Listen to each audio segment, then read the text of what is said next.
জুলাই কোটা আন্দোলনকে কেন্দ্র করে সারা বাংলাদেশে রাত 12টা পর্যন্ত যেই ঘটনাগুলো বিভিন্ন জায়গায় ব্যাপক আলোচনায় এসেছে তার একটি প্রতিবেদন। 1 আগস্ট আমি আছি জাকির আহমেদ সৈকত। খুলনার এক কলেজের শিক্ষার্থী পুলিশের ব্যানে থাকা অবস্থায় একটি হাত বাড়িয়ে সাংবাদিকদের দিকে লক্ষ্য করে বলছিলেন, আমার বাবা মা নেই, আমার ঘরে ছোট বোনকে তালা লাগিয়ে রেখে আসছি। বিস্তারিত ভিডিওতে।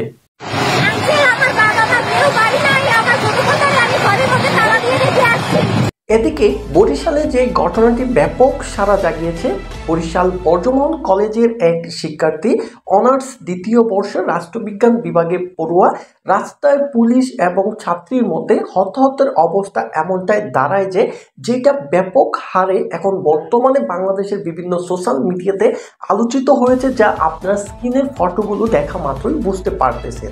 এবং ঠিক একই ঘটনায় বাংলাদেশের এক গণমাধ্যম কর্মী, বয়স প্রায় 50+ হতে পারে, তার কাছেও হতাহতের সংঘর্ষ দেখা যাচ্ছে এবং পুলিশ কর্তৃক লাঠিচার্জের শিকার হয়েছেন তিনি, যা নিয়ে বর্তমানে সাংবাদিক মহল ব্যাপক হইচই কিন্তু করে দিয়েছে। বাংলাদেশের এক আইনজীবী সংস্থা রাস্তায় এসে তারা 31শে জুলাই মার্চ যে কর্মসূচিটা ছিল ওই কর্মসূচি তারা পালন করেছে এবং শিক্ষার্থীদেরকে তাদের স্লোগানের মাধ্যমে বুঝিয়ে দিয়েছে, শিক্ষার্থী তোমাদের ভয় নেই, আমরা তোমাদের পাশে আছি।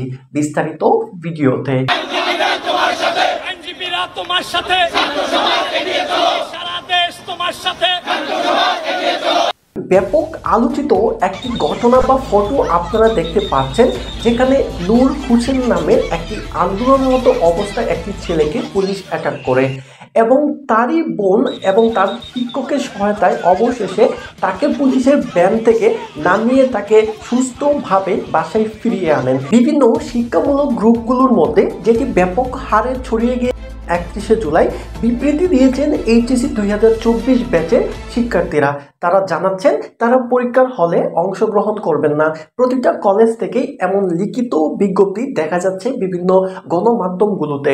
তবে আমার ব্যক্তিগত সাজেস্ট থাকবে, যারা এই বিবৃতির সাথে আছেন আপনারা থাকেন, তবে পরীক্ষার ডেটের দিন আপনারা কেউ বাসায় বসে থাকবেন না। প্রত্যেকটা স্টুডেন্ট চলে যাবেন পরীক্ষার কেন্দ্রে। যদি প্রয়োজন হয় আপনারা সকলে মিলে একসাথে পরীক্ষা দিবেন না, অথবা একসাথে দিবেন। আপনি যদি এইটা ভাবেন পরীক্ষা তো হবেই না, অনেকেই তো দিবেই না, আমি বসে থাকি, দেখা যাচ্ছে অনেকেই দিয়ে দিল পরীক্ষা, আপনি পড়ে যাবেন বিপাকে। ডিবি প্রধান হারুন স্যার অবশেষে ডিবি থেকে তাকে সরিয়ে নেওয়া হলো। এর আগের দিন সাংবাদিক ইলিয়াসের একটি পোস্ট ছিল, 24 ঘন্টার মতো হারুনকে ডিবি থেকে না সরালে আইজিপি লিঙ্ক ফাঁস হয়ে যেতে পারে। এমতো অবস্থায় পরবর্তীতে দেখা গেল ডিবি থেকে সরানো হলো হারুন সাহেবকে। আসলে ডিবি থেকে সরানোর সাথে ইলিয়াস হুসাইনের এই পোস্টের কোনো সম্পর্ক আছে কিনা, নাকি সম্পূর্ণ গুজব? আপনারা ভিডিওতে দেখতে পাচ্ছেন সিলেটের মাটিতে বিক্ষোভ করছে সিলেটের একদল শিক্ষার্থীরা।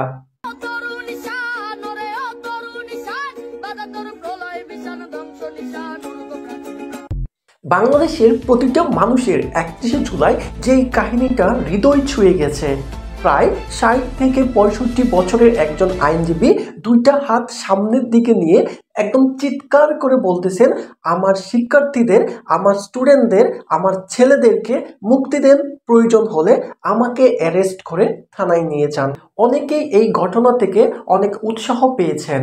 এক পায়ে রাকিব নেমেছে রাস্তায়। আপনারা যারা আমাদের চ্যানেলে নতুন রয়েছেন, আশা করছি চ্যানেলটি সাবস্ক্রাইব করে রাখবেন। ভুল ত্রুটি অবশ্যই ক্ষমার দৃষ্টিতে দেখবেন। দেশের ঘটে যাওয়া সম্পূর্ণ সত্য নিউজ পেয়ে যাবেন আমাদের এই চ্যানেল থেকে। আসসালামু আলাইকুম।